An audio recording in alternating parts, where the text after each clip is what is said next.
នេះគឺកម្រងចម្រៀងកៅសារ៉ាត់ទី4បទជាដំបូងនេះមានចំណងជើងថាខៅអ៊ីដាងដួងចិត្តច្រៀងដោយលោកកៅសារ៉ាត់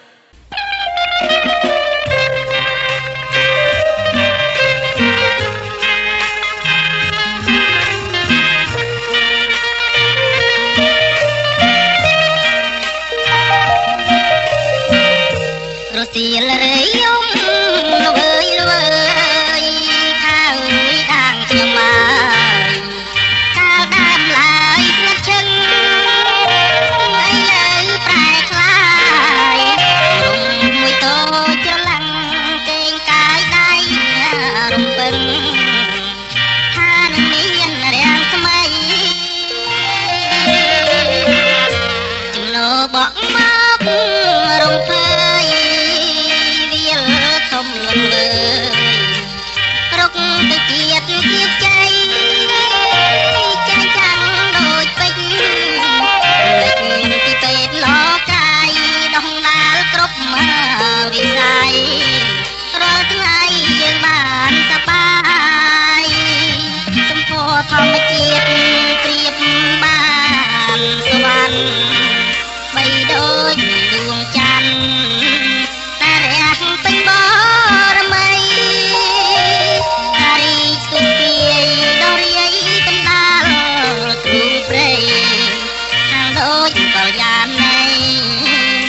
កំពុងពេញវ័យក្រហមអោខាយដាងដួងចិត្ត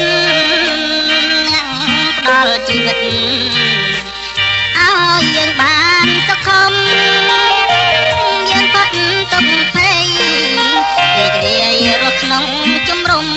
ដោយគុណមហាឧត្តមអង្គការថាប្រជាជាតិយើង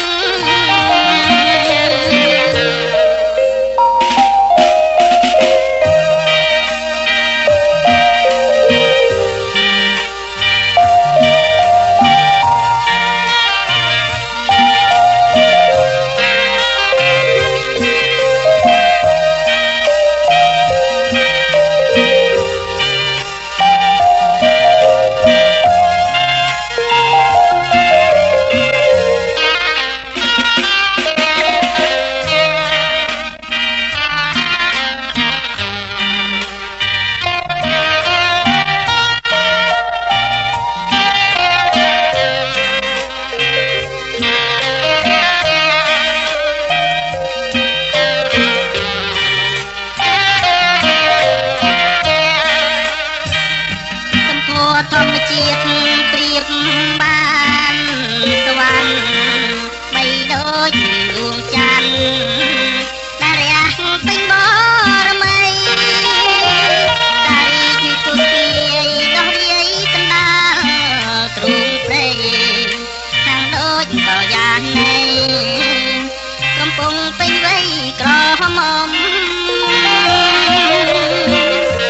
អោខាយដាដួងចិត្ត